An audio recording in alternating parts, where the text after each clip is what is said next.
Las 4 causas que determinan el renacimiento en Dewa-Chen. Hay 4 causas que llevan a la mente a renacer en Dewa-Chen, el reino de felicidad pura, al que, en sánscrito, también se conoce como Sukhavati, y al que podemos concebir como el nivel superior del reino puro del Nirmanakaya, o como el puente que conduce al nivel inferior del Sambhogakaya. Este es un reino de la experiencia que equivale al primer nivel de realización del Bodhisattva y que representa un estado del ser que trasciende las limitaciones del ciclo de los renacimientos.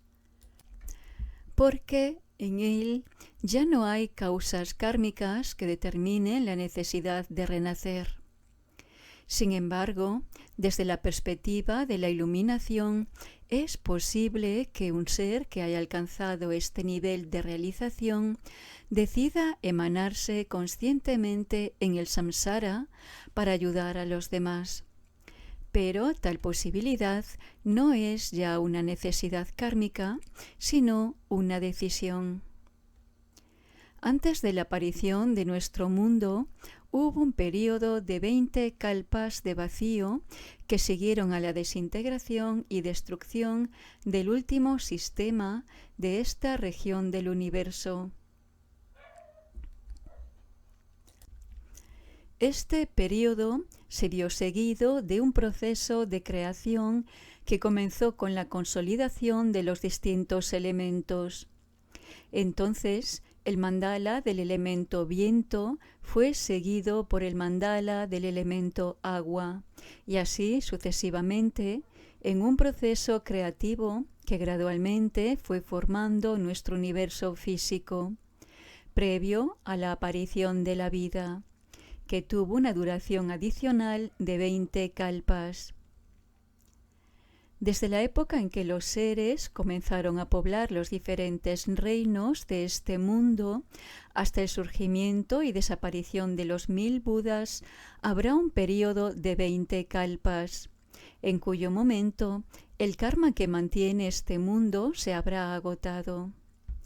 Entonces empezará de nuevo el proceso de disolución y desintegración de los diferentes elementos y de la configuración física de este universo, que durará 20 kalpas. Estas fases de vacío, creación, duración y destrucción conforman un período de 80 kalpas llamado Mahakalpa o Gran Kalpa. Los sutras de Amitabha afirman que Dewa-Chen, es decir, el reino de la existencia pura, se originó hace 10 días, aunque debemos señalar que para quien se halla en Dewa-Chen, un día equivale a un Mahakalpa. Ese es el período de tiempo que hace que las aspiraciones del Buda Amitabha dieron lugar al primer surgimiento de este reino de la existencia pura. Cuando la mente entra en la experiencia de Dewa-Chen, realiza el primer bhumi del Bodhisattva, una experiencia extraordinaria y de resultados muy hermosos, porque la mente renace entonces milagrosamente y se encarna en el centro de una flor de loto que se abre para revelar un reino de belleza y goce paradisíacos. Una vez lograda la perspectiva iluminada del primer nivel del Bodhisattva, el ser puede utilizar la libertad expandida de su mente para manifestarse simultáneamente 100 veces en cualquiera de los reinos en beneficio de todos los seres. También es posible que el ser experimente otros reinos puros y se encuentre con otros Budas. Hay reinos del Sambhogakaya de formas puras tan elevados que solo pueden ser experimentados por quienes han alcanzado el 8º nivel de realización del Bodhisattva. Y, en el caso de un nivel inferior de los reinos puros del Sambhogakaya, es preciso haber logrado al menos la realización del primer nivel del Bodhisattva. El nivel inferior de los reinos puros del Nirmanakaya requiere de una escrupulosa pureza moral del practicante y de una gran acumulación de mérito. Debido a las aspiraciones del Buda Amitabha, el único elemento crucial que determina la capacidad de la mente para renacer en este estado es la aspiración de la persona. Y lo único que se necesita es la convicción absoluta de la existencia de este reino de experiencia y la ferviente aspiración de alcanzarlo. Los sutras de Amitabha atribuyen las características concretas de este reino puro a la fe y confianza del practicante. Al ser la aspiración y la convicción los factores esenciales que determinan si la mente puede o no experimentar este reino de beatitud pura, debemos tener en cuenta los 4 factores o causas esenciales del éxito de la práctica. El primero de ellos es el papel de apoyo que desempeña la visualización clara de este reino puro, que no difiere de las otras prácticas del Brahayana. Así, por ejemplo, cuando llevamos a cabo el ritual de Tara, visualizamos en el cielo que se halla frente a nosotros el mandala de Tara verde rodeada de sus otras 21 formas. El marco de referencia, desarrollado a través de la visualización y la confianza de que se halla realmente frente a nosotros, es el mismo principio básico. En el caso de la práctica de Dewa Chen, el contenido concreto de la visualización es diferente, ya que nos visualizamos en presencia de Amitabha y de su séquito de Budas y Bodhisattvas, y entonces concebimos nuestro entorno actual como un reino de felicidad pura, y el mundo externo de rocas, árboles, agua y montañas se vuelve mucho más precioso y hermoso que el mundo que ahora experimentamos. Un reino de experiencia perfecto, en donde los elementos jamás pueden causar sufrimiento ni daño alguno a sus moradores. En el centro de este inmenso lugar visualizamos un trono enjollado sobre el que está sentado en postura de meditación el Buda Amitabha, de color rojo, ataviado con el hábito de monje y sosteniendo en sus manos el cuenco de mendicante, rodeado de un gran séquito formado por una gran asamblea de Budas, Bodhisattvas y Arhats. Cuanto más claramente visualicemos este mandala, más contribuirá a consolidar nuestra meditación y a generar nuestras plegarias y aspiraciones. Aunque el factor esencial no es tanto la claridad de la visualización como la convicción. Como muy adecuadamente suelen decir los textos de la tradición budista india, toda experiencia fenoménica se basa en nuestra intención y en nuestra aspiración, los factores fundamentales de la eficacia de la técnica. Es por esto por lo que, si desarrollamos la intención, aspiración y convicción de que algo es cierto, es muy probable que acabemos llevando a cabo la transformación. El segundo factor que determina el renacimiento en Dewa Chen es nuestra purificación y desarrollo, algo que podemos lograr eliminando los elementos negativos y oscuros de nuestro ser, desarrollando y alentando los aspectos positivos, acumulando mérito y profundizando nuestra conciencia. Esto es algo parecido a lo que sucede en nuestra vida actual, porque si nuestras acciones virtuosas nos permitan acumular suficiente mérito, tendremos éxito en todo lo que hagamos, mientras que en caso contrario, poco importará el esfuerzo que hagamos porque la prosperidad y el éxito carecerán de suelo en que arraigar. No podemos esperar alcanzar resultados sin haber desarrollado antes los factores causantes del mérito y la conciencia. Sin embargo, las cualidades que determinan el éxito en el establecimiento de los fundamentos del mérito de la práctica espiritual son algo diferentes. En este caso, las cualidades más importantes son la fe y la confianza en nuestro Maestro espiritual, en las tres joyas y en los principios espirituales en los que buscamos inspiración, amor y compasión por los demás, y nuestra comprensión de que la existencia fenoménica es una expresión de la mente y de que la mente en sí está esencialmente vacía. Cuanto mayor sea nuestra fe, nuestra compasión y nuestra sabiduría, mayor será también nuestro desarrollo espiritual. La plegaria de las 7 ramas del Mahayana resume el esfuerzo necesario para purificarnos de las negatividades y oscurecimientos y desarrollar mérito y sabiduría.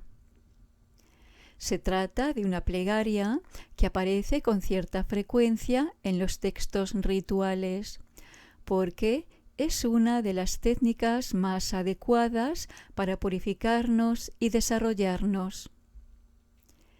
Las 7 ramas en cuestión son las siguientes. En primer lugar, rendir homenaje a las fuentes de refugio, las 3 joyas y las 3 raíces. En segundo lugar, hacer ofrendas. En tercer lugar, confesar nuestras negatividades y oscurecimientos. Una confesión que no se limita tan solo a las acciones realizadas en esta vida, sino que incluye todas las negatividades que hayamos cometido nosotros y todos los seres en una serie infinita de renacimientos. De este modo, reconocemos y confesamos nuestras faltas y nuestros defectos, así como también los de los demás. La cuarta rama de esta plegaria consiste en alegrarnos por el mérito y la virtud de los demás, tanto de los seres ordinarios como de los iluminados. La quinta rama consiste en rogar a nuestros gurúes, a las 3 joyas y a los budas y bodhisattvas que sigan haciendo girar la rueda del Dharma, impartiendo enseñanzas y haciéndolas así accesibles a quienes se hallan sumidos en el samsara. La sexta rama consiste en suplicar a los budas, bodhisattvas y maestros espirituales que sigan manifestándose en futuros kalpas y no se pierda así la fuente de bendiciones e inspiraciones espirituales hasta que todos los seres alcancen la iluminación y se agote el ciclo de los renacimientos. La séptima y última rama consiste en la dedicación de la virtud y el mérito de las 6 ramas precedentes y de toda la práctica espiritual al beneficio de todos los seres. Es así como la plegaria de las 7 ramas incluye todos los elementos necesarios para purificar las negatividades y desarrollar el mérito y la conciencia. La tercera causa que lleva a la mente a renacer en Deochen es el beneficio que se deriva de la motivación altruista de nuestra práctica.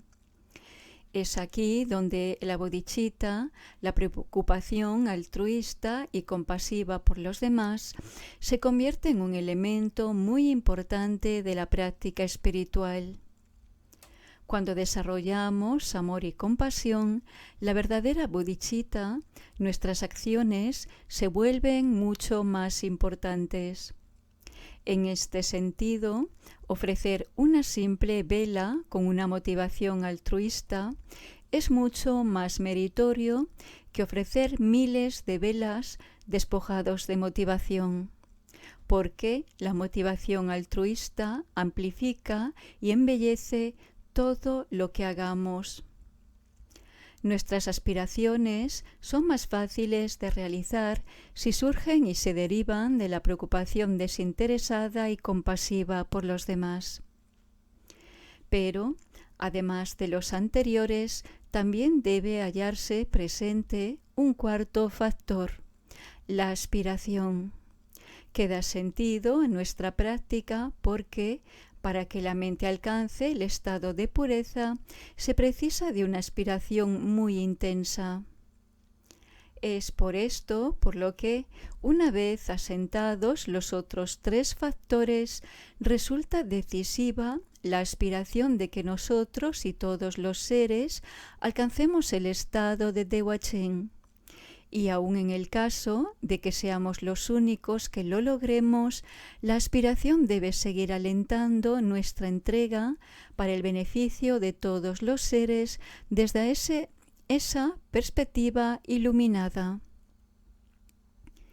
Este es un compromiso que nunca debemos olvidar, porque la motivación altruista es el fundamento estable sobre el que erigimos nuestra percepción del mundo externo como el reino de Dewa Chen. Después de haber establecido el fundamento de bodhicitta, visualizamos frente a nosotros al Buda Amitabha en la convicción de que nos hallamos ante su presencia y de que tenemos la motivación adecuada para experimentar el reino de Dewa Chen. En la práctica, la visualización tiene lugar después de recitar la plegaria larga de aspiración a experimentar Dewa Chen, compuesta por el famoso Lama Kayupa Karma Chame Rinpoche, una descripción del reino puro en presencia del Buda Amitabha, de su séquito de Budas y Bodhisattvas y de sus respectivas funciones, como el factor principal del que depende la claridad de nuestra visualización. El segundo factor consiste en el factor causal del desarrollo de nuestros esfuerzos personales por purificarnos y desarrollarnos, lo que se realiza mediante la plegaria de las 7 ramas, incluida en este ritual por su énfasis en este elemento. El ritual prosigue centrándose en la actitud que desarrollamos al decidir proseguir la existencia en el ciclo de los renacimientos o trascender este ciclo y liberar nuestra mente para experimentar un reino de gozo puro. Aquí se lleva a cabo un análisis de las faltas y limitaciones de la existencia samsárica, la naturaleza inestable y frustrante del ciclo de los renacimientos y el hecho de que en este nivel no podamos confiar en nada, lo que consolida nuestra aspiración a realizar la experiencia de gozo puro y estable en lugar de seguir vagando en la confusión y el sufrimiento que alienta el ciclo de los renacimientos. El ritual concluye con una descripción de la experiencia del estado de puro gozo, una enumeración de la increíble longevidad, de las cualidades de la mente, de la beatitud de la mente y de su capacidad para emanar en beneficio de todos los seres, etc., que se enumeran con la intención de grabar en la mente las cualidades de este estado de la existencia y consolidar así nuestra aspiración a realizarlo. Si nuestras aspiraciones y plegarias incluyen estos 4 factores que garantizan el éxito de la práctica, no debemos dudar de su eficacia porque, en ese caso, realizaremos el estado de la experiencia libre del sufrimiento e impregnado de goce supremo que alienta nuestra eficacia para trabajar al servicio de los demás.